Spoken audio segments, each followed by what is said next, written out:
నమస్కారం, Shilpa TV news కి స్వాగతం. నంద్యాల పట్టణం నందమూరి నగర్లోని శ్రీ కోదండ రామాలయం నందు వెలిసిన శమీ వృక్ష సహిత శ్రీ పంచముఖ ఆంజనేయ స్వామివారికి అమావాస్య సందర్భంగా ప్రత్యేక పూజలు, అభిషేకాలు నిర్వహించడం జరిగింది. అనంతరం విచ్చేసిన భక్తాదులకు తీర్థ ప్రసాదాలు, అల్పాహారం అందించడం జరిగింది.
ఇది పెట్టాలి.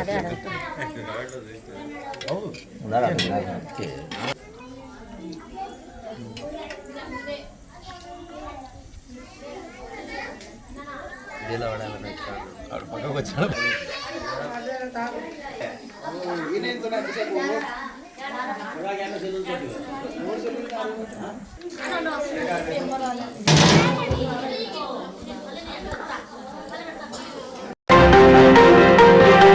కూటమి ప్రభుత్వం ముఖ్యమంత్రి చంద్రబాబు నాయుడు ఎన్నికల ముందు ఇచ్చిన హామీ మేరకు పట్టణ ప్రాంతాల్లో 2 సెంట్లు, గ్రామీణ ప్రాంతాల్లో 3 సెంట్ల చొప్పున నివాస యోగ్యమైన ఇళ్ల స్థలాలు ఇవ్వాలని కోరుతూ జూన్ 2వ తేదీన నంద్యాల తహసీల్దార్ కార్యాలయం వద్ద సిపిఐ ఆధ్వర్యంలో నిర్వహించే ధర్నా కార్యక్రమాన్ని జయప్రదం చేయాలని జిల్లా కార్యదర్శి రంగనాయుడు పిలుపునిచ్చారు. ఈ ధర్నా కార్యక్రమానికి సిపిఐ రాష్ట్ర కార్యదర్శి రామకృష్ణ ముఖ్య అతిథిగా హాజరవుతారని తెలిపారు. మంగళవారం సాయిబాబా నగర్లోని సిపిఐ కార్యాలయంలో సిపిఐ పట్టణ కార్యదర్శి ప్రసాద్ అధ్యక్షతన జరిగిన సమావేశంలో సిపిఐ నాయకులు, ఇళ్ల స్థలాల అర్జీదారుల సమావేశంలో జిల్లా కార్యదర్శి రంగనాయుడు మాట్లాడుతూ, చంద్రబాబు నాయుడు ముఖ్యమంత్రిగా బాధ్యతలు చేపట్టి ఏడాది కాలం గడుస్తున్నా నేటికి ఇళ్ల స్థలాలపై స్పష్టత లేదన్నారు. వెంటనే ఇళ్ల స్థలాలు ఇచ్చి ఇంటి నిర్మాణానికి 5 లక్షలు మంజూరు చేయాలన్నారు. పట్టణ ప్రాంతాల్లో ఇల్లు లేని నిరుపేదలు అద్దె ఇళ్లలో మగ్గుతున్నారన్నారు. అదేవిధంగా గతంలో టీడీపీ ప్రభుత్వం నిర్మించిన టిట్కో గృహాలు దాదాపుగా 80% పూర్తి అయినప్పటికీ లబ్ధిదారులకు అప్పగించలేదన్నారు. ఈ కార్యక్రమంలో సిపిఐ జిల్లా సహాయ కార్యదర్శి బాబా ఫక్రుద్దీన్, మహిళా సంఘం జిల్లా అధ్యక్షురాలు లక్ష్మీదేవి, రైతు సంఘం జిల్లా కార్యదర్శి సోమన్న, సిపిఐ నాయకులు పాల్గొన్నారు. కర్నూలు టౌన్ లో మేము మా జెండా బట్టి 4,000 మందికి 2.5 సెంటు స్థలం ఇచ్చాం. 4,000 మందికి. అదే కదా టీవీ 99 కాలనీ ఎవరైనా మీ వాళ్ళకి ఉంటే కనుక్కోండి. 99 టీవీ కాలనీ, ఊరు బయట ఉన్న కాలనీ కానీ, లేదంటే మన నందికొట్కూరు రస్తాలో కానీ 2 చోట్ల భూ పోరాటాలు చేసి 4,200 మందికి భూములు పంచి, గవర్నమెంట్ భూములే, వాళ్ళందరికీ కూడా 2.5 సెంటు మాదిరిగా ఇచ్చాం. అందుకే చెప్తాను, నంద్యాల టౌన్ లో జిల్లా కేంద్రం అయింది. జిల్లా కేంద్రం అయిన తర్వాత మీరు ఇస్తే 2 సెంట్లు, మేము పంచితే 3 సెంట్లు, దానికి ఖచ్చితంగా కట్టుబడి ఉన్నాం. గౌరవ మంత్రి వర్యులు, ఈ రాష్ట్రంలోనే సీనియర్ మంత్రి ఎన్ఎండి ఫరూక్ గారు అన్ని రాజకీయాల్లో చూసినాడు కాబట్టి ఈరోజు ఖచ్చితంగా ఈ ఇంటి స్థలాల సమస్యని పరిష్కారం చేసేదానికోసం చొరవ చూపాల్సినటువంటి బాధ్యత ఈయనకుంది. ఆయన కూడా చెప్పినాడు, నాకు ఇవి చివరి ఎన్నికలు, నేను నంద్యాల టౌన్ లో ఖచ్చితంగా ఇస్తానని. ఇస్తే ఏంటే ఇప్పటికే సంవత్సరం అయింది, ఇంకా ఉండేది 2 సంవత్సరాల్లో. నువ్వు 2 సంవత్సరాలు వస్తే మళ్ళీ ఎన్నికలు వస్తాయి. ఎవరు దిక్కో నువ్వు ఇప్పుడు పంచాలా. వచ్చి నువ్వు అధికారంలోకి వచ్చినప్పుడే అధికారులు కానీ అందరు నీ మాట వింటారు. ఈరోజు అందరు కూడా మేము పోయి కలిసాం.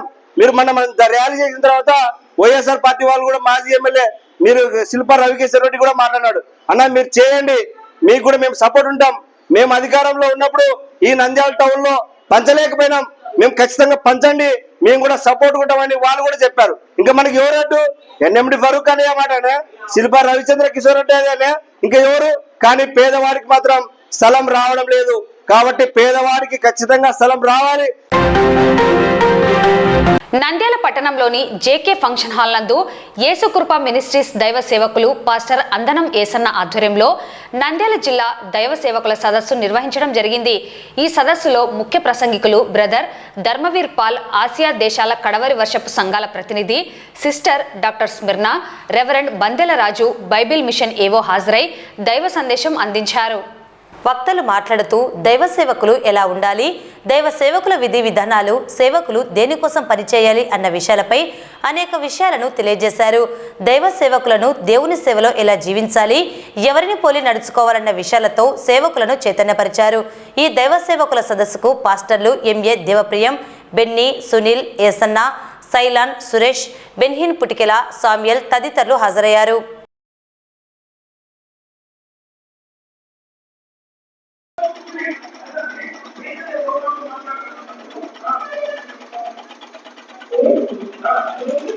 మన నంద్యాల జిల్లా పట్టణాన్ని దైవ సేవకులుగా మేమందరం ప్రేమిస్తూ నంద్యాల పట్టణం కొరకే కాకుండా దేశం అంతటి కొరకు, దేశ ప్రజల క్షేమం కొరకు ఆహారాత్రి మగుళ్ళు ప్రార్థిస్తున్నటువంటి దైవ సేవకులము. మరి సేవ చేస్తున్న నంద్యాల జిల్లాలో సేవకులందరినీ ఐక్యతపరిచి బలపరచడానికి మరి ధర్మవీర్ పాల్ గారు మా మధ్యకు వచ్చారు. ఈ జిల్లాలో అనేక అసోసియేషన్లు ఉన్నాయి, ఎంతో మంది సేవకులు ఉన్నారు. సేవకులు ఎన్నో సమస్యల్లో నలిగిపోతున్నారు. ఆ సేవకులను బలపరిచి మరి దేవుని సేవలు స్థిరపరచడానికి దైవజనులు ఇక్కడికి నడిపించబడ్డారు. యేసుక్రీస్తు ప్రభు బైబిల్లో ఎన్నో సంగతులు రాయించాడు. అందులో ప్రత్యేకంగా ఒక విషయాన్ని జ్ఞాపకం చేస్తున్నాను. ప్రజలందరి కొరకు, మనుషులందరి కొరకు, రాజుల కొరకు, దేశం కొరకు ప్రార్థన చేయమని దేవుడు చెప్పాడు. మేము ప్రతినిత్యము దేశం కొరకు, ప్రధానుల కొరకు, అధికారుల కొరకు, ముఖ్యమంత్రుల కొరకు, ఎమ్మెల్యేల కొరకు ఎల్లప్పుడూ మేము ప్రార్థిస్తూనే ఉంటాం. ఈ పట్టణాన్ని దేవుడు దీవించాలని కోరుకుంటాం. మీరు మీ కుటుంబాలు ఆశీర్వాదకరంగా ఉండాలని ఆశపడుతున్నాం. దేవుడు మీ అందరినీ దీవించును గాక. God bless you. జాతీయ గ్రామీణ ఉపాధి హామీ పథకంలో జాబు కార్డును దుర్వినియోగం చేస్తూ ఇష్టారాజ్యంగా టీడీపీ నాయకులు వ్యవహరిస్తున్న తీరు విమర్శలకు తావిస్తున్నది. నంద్యాల నియోజకవర్గ పరిధిలోని గోస్పాడు మండలం దీపగుండ్ల గ్రామానికి చెందిన టీడీపీ నాయకుడు ఇసుకపల్లె ఫణీంద్రారెడ్డి కుటుంబ సభ్యురాలు దండే కావ్య ప్రవళికను ఉపాధి హామీ పథకంలో జాబు కార్డు ఇచ్చి సంబంధిత అధికారులు నమోదు చేశారని సమాచారం. వీరు గ్రామీణ ఉపాధి పనులు చేయకుండా సమీప గ్రామంలో జరిగిన ఉపాధి పనుల వద్ద పనిచేస్తున్నట్లుగా ఫోటోలు దిగి ఉపాధి డబ్బును సొమ్ము చేసుకునేందుకు పథకం వేశారని గ్రామంలో ప్రజలు చర్చించుకుంటున్నారు. అధికారం ఉంటే ఏమైనా చేయొచ్చు అనేందుకు నిదర్శనంగా వీరి వ్యవహారం ఉందని ప్రజలు అంటున్నారు. జరుగుతున్న విషయాన్ని తెలుసుకున్న వారిపై దాడులు, దౌర్జన్యాలు చేయడం పరిపాటిగా మారింది. మండల అధికారులకు, టీడీపీ నాయకుల సిఫార్సులకు తలొగ్గి గ్రామీణ ఉపాధి హామీ పథకం నిబంధనలకు విరుద్ధంగా చేస్తున్నారని గ్రామంలో పలు విమర్శలు వెల్లువెత్తుతున్నాయి. కష్టపడి పనిచేసిన సామాన్యులకు సమయానికి కూలీ ఇవ్వరు. కానీ అధికార టీడీపీ నాయకుల తాలూకైతే కేవలం ఫోటోకు ఫోజు ఇస్తే చాలు అన్న రీతిగా వ్యవహరించడం విమర్శలకు తావిస్తుంది. ఇదిలా ఉంటే టీడీపీ నాయకులు చేస్తున్న ఇటువంటి పనులు చూసిన పాపానికి దారిన పోతున్న వీరభద్రుడు అనే వ్యక్తిపై టీడీపీ నాయకులు దాడి చేసిన ఘటన వెలుగులోకి వచ్చింది. ఈ విషయంపై ఎండీఓ అమానుల్లా మాట్లాడుతూ గ్రామీణ ఉపాధి హామీ పథకంలో జరిగిన విషయం తమ దృష్టికి రాలేదని, అలా చేసేవారికి మస్టర్ ఇవ్వమని తెలిపారు. ఫోటోలు దిగి పనులు చేయని వారికి కూలీ చెల్లించమని అన్నారు. అవకతవకలు జరిగినట్లు తెలిస్తే బాధ్యులపై తగిన చర్యలు తీసుకుంటామని ఎండీఓ పేర్కొన్నారు. నా పేరు ఎస్ వీరభద్రుడు. దిగుండ గ్రామం నుండి నేను కొత్తూరు సుబ్రహ్మణ్యం ఈరోజు అమాసాన్ని కొత్తూరు సుబ్రహ్మణ్య స్వామికి బయలుదేరిపోతున్నాను. దారి మధ్యలో పసరపాడు మధ్యన సచివాలయం కట్ట కాడ దారి మధ్యలో ఇసుకపల్లి ఫణీంద్రారెడ్డి వాళ్ళ భార్య field assistant Pasarapadu field assistant Ramesh ముగ్గురు ఉన్నారు కారు పెట్టుకొని. నేను పోతుంటే దారిలో నన్ను ఒరే ఆగురు అంటున్నాడు. అంటే నేను ఏదో మా ఊరు రెడ్డి కదా అని ఆగినాను. ఆగితే రావడమే బగ్గి తప్పి లంజ కొడక నీకేం పడింది లంజ కొడక నాకు తెమ్మిన చేసుకొని కొట్టి రెండెట్టు కొట్టి మళ్ళీ నా కొడక నీకేం పడింది ఇక్కడ వెళ్ళాడుతున్నావు నీ అని నన్ను అడిసి మళ్ళీ సారి చేతి కొట్టడానికి వస్తే ఫీల్డ్ అసిస్టెంట్ రమేష్ సేవ పట్టుకొని ఉన్నా ఆ పిల్లలు ఏమలే, ఆ పిల్లలు ఏదో దారిలో పోతున్నాడు సాంగ్ పోతున్నాడు అంటే ఆ పిల్లలు మనకేం ఏం పని చెప్పుకొని ఏమైనా వేసుకొనిలే అని తోలుకొని పోయినాడు. అది కారణం నాకు నేను అడుగుతానే చెప్పను నీకేం పడింది నా కొడక ఇక్కడ తిల్లాడు నీకు ఒకసారి కనపడితే నీ కాళ్ళు చదివి వచ్చాను అంటాడు. కారణం మళ్ళీ నాకు చెప్పకున్నాడు కారణం. అది అదే మళ్ళీ దారిలో పోతే ఆగమన్నాడు. ఆగితే మా ఊరు రెడ్డి కదా నేను ఆగినాను. వచ్చి నా కొడుకు నీకేం పడింది ఇక్కడ తిల్లాడుతున్నావు అని నన్ను చేసుకున్నాడు. బగ్గి దబ్బి తిన్న దబ్బి బగ్గి దబ్బి చేసుకున్నాడు. ఫ్యామిలీ ముందు పోయినారు ఆటోసుకొని. నేను అంగడి ఉంది కదా అని సరుకులు పెట్టి నేను వాళ్ళు పోయినాక వాళ్ళు ఒక 15 నిమిషాలు ముందు పోయినారు. వాళ్ళ ఎన్నికలు నేను పోయినాను 9:45 లోపల. నేను మాలోని నాకు వాళ్ళకి ఏం కూడా ఉంటాయి. చేతనే వచ్చి బగ్గి దొబ్బినాడు. బగ్గి దొబ్బి చేత విధంగా కలిసి ఇదే నాడు.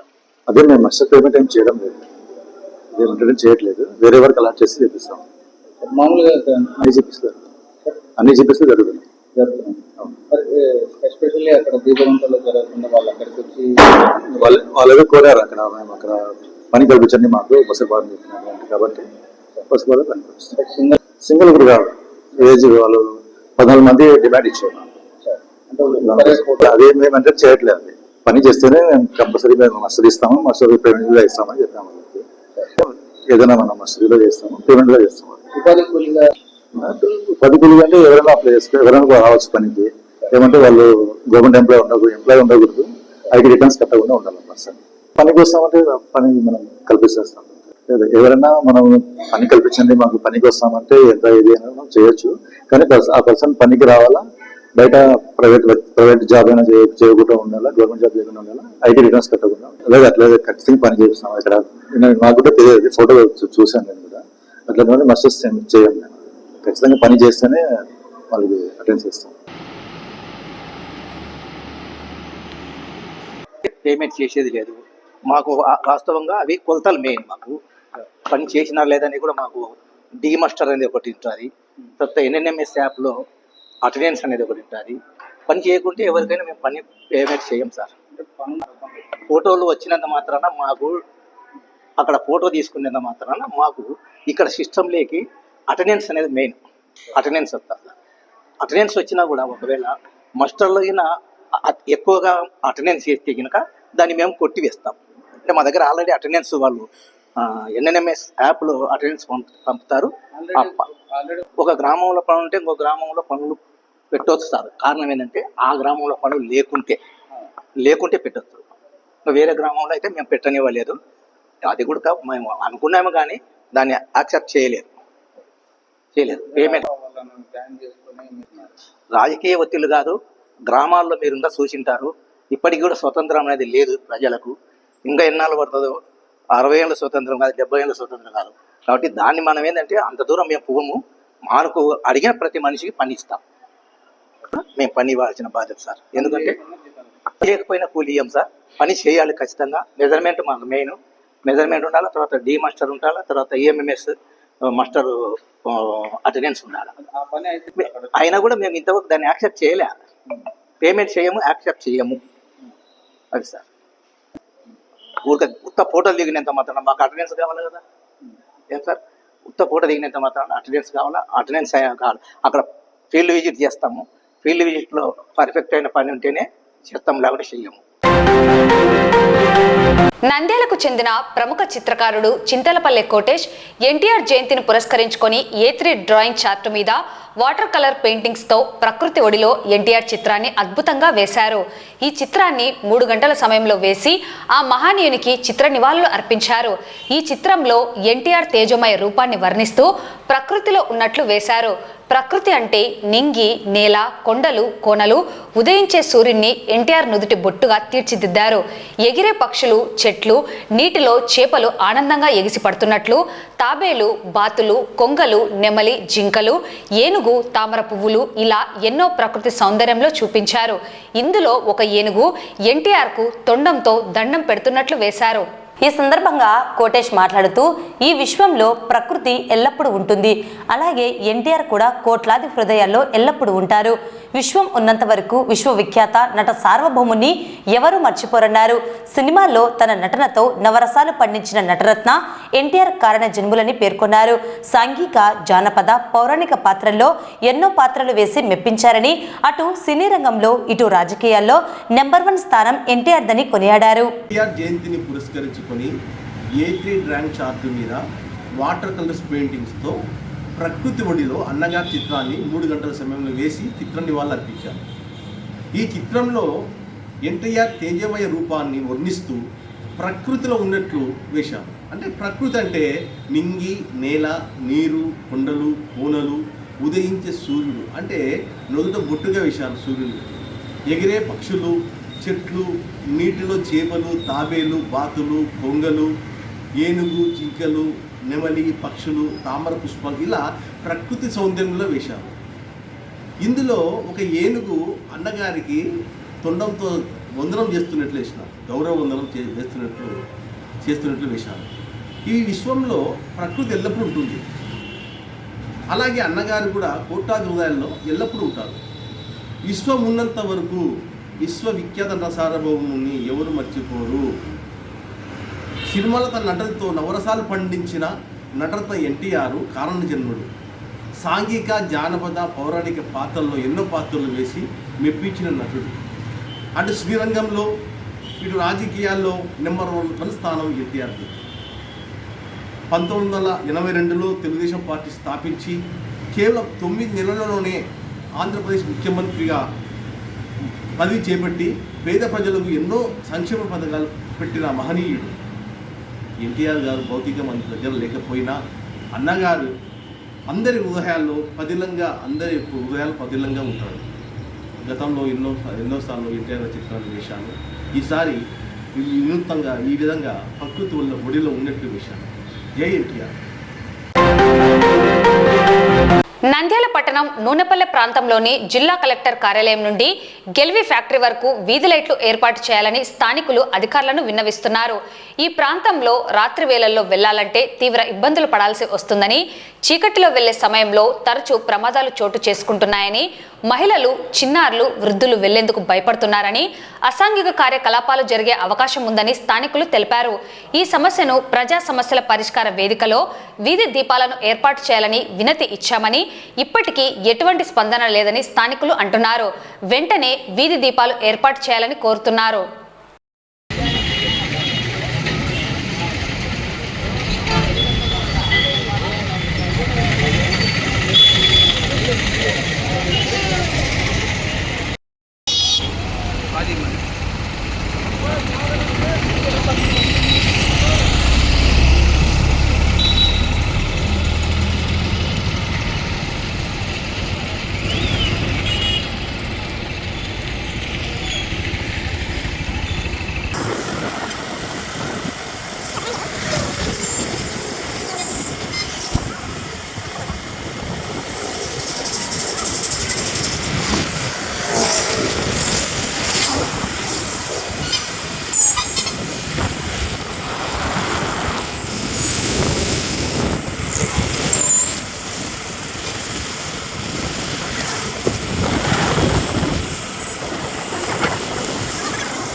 నైట్ 7 అయితే జనాలు తిరగాలని చాలా ఇబ్బంది పడుతున్నారు. ఈ మధ్య ఏంటంటే ఒకరు నడుచుకుంటూ పోవాలని చాలా ఇబ్బంది ఉంది. అందులో పిట్ ప్యాకెట్లు ఇవాళ కొట్టడం ఎక్కువైంది, బయట తిరగడం ఎక్కువైంది. లైట్ లేవు, నైట్ తిరగాలన్నా చాలా ఇబ్బంది ఉంది. ఈ పక్క ఈ కాలనీ, బృందావన కాలనీ, ఇక్కడ పోవాలన్నా ఆడవాళ్ళు పోవాలన్నా చాలా ఇబ్బంది ఉంది. పోవాలన్నా చాలా ఏంటంటే భయంగా ఉంది. మా వాళ్ళు కంప్లైంట్ ఇచ్చేసినారు, స్పందనలు ఇచ్చినారు. ఏం దానికి రిప్లై ఏం లేదు.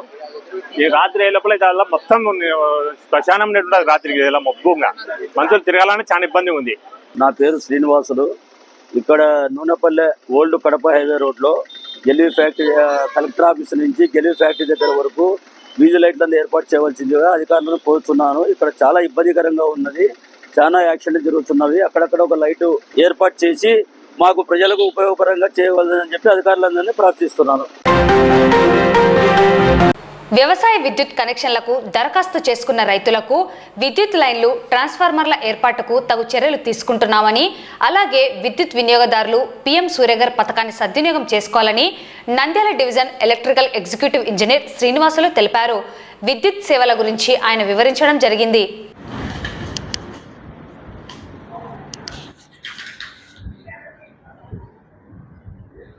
ఈరోజు ఈ ప్రెస్ మీట్ కారణం ఏమంటే, మా విద్యుత్ శాఖ నంద్యాల డివిజన్ తరఫున సంబంధించి కొన్ని విషయాలు విద్యుత్ వినియోగదారులకు చేరాలా, మెసేజ్ పోవాలనే ఒక ఉద్దేశంతో ప్రెస్ మీట్ పెట్టడం జరిగింది. ఇందులో ఇప్పుడు మా నంద్యాల డివిజన్ సంబంధించి ఇక్కడ వ్యవసాయ మీద ఆధారపడి ఎక్కువ ఉన్నారు. వ్యవసాయం అంటే వ్యవసాయంతో పాటు హార్టికల్చరు ఇవి ఎక్కువ దీని మీద ఆధారపడి ఉన్నారు. ఈ వ్యవసాయ రంగం ముందుకు సాగాలంటే అగ్రికల్చర్ వ్యవసాయ పంపు సెట్స్ నడవాలా. అందుకు ప్రధానమైనది విద్యుత్తు. కాబట్టి విద్యుత్ ఉంటేనే వ్యవసాయ రంగము నడవగలదు అనేది ఒక అభిప్రాయం కూడా ఉంది ఇక్కడ. ఇందుకు సంబంధించి మేము రైతులకు వ్యవసాయ విద్యుత్ కనెక్షన్లు ఎటువంటి ఇబ్బంది లేకుండా మా డిపార్ట్మెంట్ పరిధిలో ఇవ్వాలా అనేది ఒక వ్యూహం, ఒక కాన్సెప్ట్తో ముందుకెళ్తున్నాము. మా నంద్యాల డివిజన్ సంబంధించి ఇప్పటి వరకు మా యాజ్ ఆన్ డేట్ అంటే ఈరోజు 27/5/2025 వరకు 2021 అప్లికేషన్స్ పెండింగ్ ఉన్నాయి. అంటే ఈ నంద్యాల డివిజన్ పరిధి అంటే నంద్యాల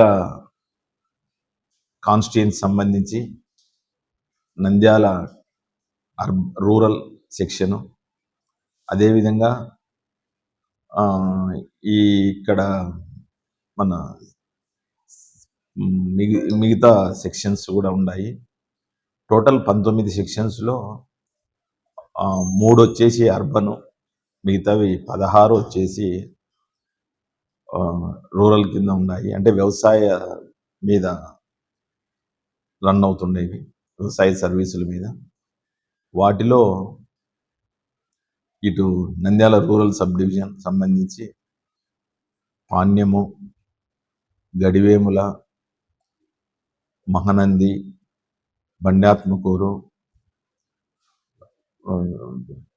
వెలుగోడు, ఆర్లగడ్డకు సంబంధించి ఆర్లగడ్డ, చాగలమర్రి, సిరివెల్ల, రుద్రవరం, గోస్పాడు, ఉయ్యాలవాడ. పాణ్యం సంబంధించి ఇక్కడ బనగానపల్లి కాన్స్టిట్యున్సీలో 4 మండలాలు కవర్ అవుతాయి మా డివిజన్ సంబంధించి. వాటిలో కొయిలకుంట్ల, అవుకు, పాణ్యం, సంజామల, పొలిమిగుండ్ల, వీటి అన్నిటికీ మొత్తము నా నంద్యాల డివిజన్ సంబంధించి 2021 అప్లికేషన్స్ ఉన్నాయి. వీటిలో అంటే గత నవంబర్ 23 నుంచి రిజిస్టర్ అయ్యి డబ్బులు కట్టి పెండింగ్ ఉండే అగ్రికల్చర్ అప్లికేషన్స్, వీటిలో మేము ఈ అగ్రికల్చర్ అప్లికెంట్స్కు 23/12/24 వరకు కట్టిన వాటికి దాదాపు 779 అప్లికెంట్స్కు డిటిఆర్స్ ట్రాన్స్ఫార్మర్స్ అలాట్మెంట్ ఇవ్వడము జరిగింది. అదేవిధంగా దీని కింద 390 కిలోమీటర్లు కండక్టర్ అలాట్మెంట్ ఇవ్వడం జరిగింది. ఏబీ కేబుల్ 181 కిలోమీటరు అలాట్మెంట్ ఇవ్వడం జరిగింది. ఈ 779 డిటిఆర్ల కింద పూర్తి అయితే 1631 మంది కన్జ్యూమర్స్, అంటే 2021 మందిలో 1631 మందికి సర్వీసులు రిలీజ్ పూర్తవుతాయి, చేయొచ్చు. అందులో వర్క్స్ జరుగుతూ ఉన్నాయి. బ్యాలెన్స్ అప్లికేషన్స్ మా దగ్గర ఉండేది వచ్చేసి 390 మెటీరియల్స్ ఇవ్వాల్సినవి. ఆ 390 కూడా ఒక 163 డిటిఆర్లు, 58 కిలోమీటర్లు కండక్టరు, 30 కిలోమీటర్లు కేబుల్ వస్తే దాదాపు 2021 సర్వీసులకు కూడా మెటీరియల్ అరేంజ్ చేయడం జరుగుతూ ఉంది. ప్రస్తుతానికి ఈ 1630 అప్లికేషన్స్ సంబంధించి వర్క్ స్టార్ట్ చేశాము. వాటిలో 554 డిటిఆర్ల కింద వర్క్ అండర్ ప్రోగ్రెస్, మిగతా 225 కూడా డ్రా చేసి కన్జ్యూమర్స్కి ఇస్తాము. వితిన్ 1 మంత్లో మాకు ట్రాన్స్ఫార్మర్స్, కండక్టర్, కేబుల్ వచ్చినవి అన్నీ కూడా 1 మంత్లో సర్వీసులు రిలీజ్ చేయాలనే టార్గెట్తో మొత్తం పోతా ఉన్నాం. వీటికి సంబంధించి 16 మండలాల్లో 16 రూరల్ మండలాల్లో కాంట్రాక్టర్లు కూడా ఉన్నారు. వాళ్లకు వర్క్ జరుగుతూ ఉంది. ట్రాన్స్పోర్టేషన్ కానీ ఇది వర్క్స్ ఎగ్జిక్యూషన్ కానీ జరుగుతూ ఉంది మెటీరియల్. అది ఇది సంబంధించి నెక్స్ట్ సెకండ్ ఐటము వచ్చేసి పిఎం సూర్యఘర్ అనే ఒకటి అద్భుతమైన స్కీమ్. ఇది ప్రైమ్ మినిస్టర్ సూర్య హర్ఘర్, ఇంటింట సోలార్ ప్లాంట్ పెట్టాలా అనేది. ఇందులో మెయిన్ మనకు మా నంద్యాల డివిజన్లో సుమారుగా 3,32,766 డొమెస్టిక్ సర్వీసులు ఉన్నాయి. వాటికి సంబంధించి ఎస్సీ ఎస్టీ కన్జ్యూమర్స్ ఒక సైడ్ రిజిస్ట్రేషన్ జరిగింది. దాంట్లో 50,059 మంది రిజిస్టర్ చేసుకోవడం జరిగింది. అదేవిధంగా జనరల్ కేటగిరీలో అదర్ దెన్ ఎస్సీ ఎస్టీలో 9,731 మంది రిజిస్ట్రేషన్ జరిగింది. ఈ సోలార్ ప్లాంట్ ఎరెక్షన్ అందుకు చేసేదానికి నువ్వు ఒక సపరేట్ వెండార్స్ రిజిస్ట్రేషన్ ఉంది. ఈ వినియోగదారులకు ఈ వెండార్స్తో ఏ వెండార్తో వర్క్ చేసుకోవాలా అనేది కూడా వాళ్ళ ఛాయిస్ ఉంది. ఈ విధంగా ఈ 9,731 మందికి గాను 762 మంది వెండార్స్ను కూడా సెలెక్ట్ చేసుకోవడం జరిగింది. వాటిలో 248 మందికి పూర్తయ్యి కమిషన్ కూడా చేసుకోవడం జరిగింది. ఈ సందర్భంగా నేను చెప్పేది ఏంటంటే ఈ ప్రతి ఒక్కరూ ఈ సోలార్ రూఫ్ టాప్ ప్రొవైడ్ చేసుకుంటే రాబోయే ఫ్యూచర్లో మన యొక్క విద్యుత్ సమస్యలు అనేది కొద్దిగా తగ్గేదానికి స్కోప్ ఉంది. ప్రెస్ అకాడమీ చైర్మన్ గా ఆలపాటి సురేష్ ను రాష్ట్ర ప్రభుత్వం నియమించడం పట్ల ఇండియన్ రిపోర్టర్స్ అసోసియేషన్ IRA జాతీయ కార్యదర్శి, ఆంధ్రప్రదేశ్ రాష్ట్ర మరియు నంద్యాల జిల్లా అధ్యక్షులు Joshua, Jayaprakash Narayana, legend Srinu, Indian reporters association రాష్ట్ర ప్రధాన కార్యదర్శి శరత్ బాబు, రాష్ట్ర ఉపాధ్యక్షుడు విజయ్ బాబు, నంద్యాల జిల్లా ప్రధాన కార్యదర్శి రంగారావు తదితరులు హర్షం వ్యక్తం చేశారు. ఈరోజు రాష్ట్ర ప్రభుత్వం గౌరవ ముఖ్యమంత్రి వర్యులు చంద్రబాబు నాయుడు గారు ఆలపాటి సురేష్ను ప్రెస్ అకాడమీ చైర్మన్గా నియమించినందుకు ఇండియన్ రిపోర్టర్స్ అసోసియేషన్స్ రాష్ట్ర దిశగా ప్రభుత్వానికి ధన్యవాదాలు తెలుపుతున్నాను. అదేవిధంగా ఆలపాటి సురేష్ గారు జర్నలిస్టు సమస్యల పట్ల చాలా అవగాహన ఉన్న వ్యక్తి, మంచి వ్యక్తి. ఇలాంటి వ్యక్తికి ఇవ్వడం వలన మేము చాలా సంతోషాన్ని, హర్షాన్ని వ్యక్తం చేస్తున్నాం. ఇటీవల రాష్ట్ర ముఖ్యమంత్రి వర్యులు శ్రీ నారా చంద్రబాబు నాయుడు గారు ప్రెస్ అకాడమీ చైర్మన్గా ఆలపాటి సురేష్ బాబు గారిని నియమించినందుకు కృతజ్ఞతలు తెలియజేస్తున్నాము. అదేవిధంగా జర్నలిస్టుల సమస్యలపై సంపూర్ణ అవగాహన కలిగి ఉన్న వ్యక్తిని నియమించినందుకు చాలా సంతోషం. ముఖ్యంగా ఆలపాటి సురేష్ బాబు గారికి శుభాకాంక్షలు తెలుపుతూ జర్నలిస్టుల సమస్యలపైన, అదేవిధంగా జర్నలిస్టుల సమస్యలను పరిష్కరిస్తూ అక్రిడేషన్లు ఇచ్చే విషయంలో చిన్న పెద్ద అనే పత్రికల విషయంలో తేడా లేకుండా ప్రతి ఒక్కరికి అర్హత కలిగిన ప్రతి ఒక్కరికి కూడా అక్రిడేషన్ ఇప్పించాలి. ముఖ్యంగా జర్నలిస్టులపై రాష్ట్ర వ్యాప్తంగా అనేక సందర్భాల్లో అనేక చోట్ల దాడులు జరుగుతూ ఉంటాయి. వాటిని అరికట్టేందుకు రాష్ట్ర ప్రభుత్వం ఒక ప్రత్యేక చట్టాన్ని, రక్షణ చట్టాన్ని ఏర్పాటు చేయాలని మేము కోరుతున్నాము. ఈరోజు రాష్ట్ర ప్రభుత్వం ఆలపాటి సురేష్ను ప్రెస్ అకాడమీ చైర్మన్గా ఎన్నుకున్నందుకు ముఖ్యమంత్రి నారా చంద్రబాబు నాయుడు గారికి ధన్యవాదాలు తెలుపుతూ, అలాగే ఆలపాటి సురేష్ గారికి శుభాకాంక్షలు తెలియజేస్తున్నాను. ఈ ఆలపాటి సురేష్ జర్నలిస్టుల సమస్యల పట్ల అవగాహన ఉన్న వ్యక్తి. అలాంటి వ్యక్తిని ఎన్నుకోవడం పట్ల పూర్తిగా మాకు జర్నలిస్టులకు మంచి జరిగినట్లే అవుతుందని మేము భావిస్తున్నాము. ఈ వార్తలు ఇంతటితో సమాప్తం. నమస్కారం.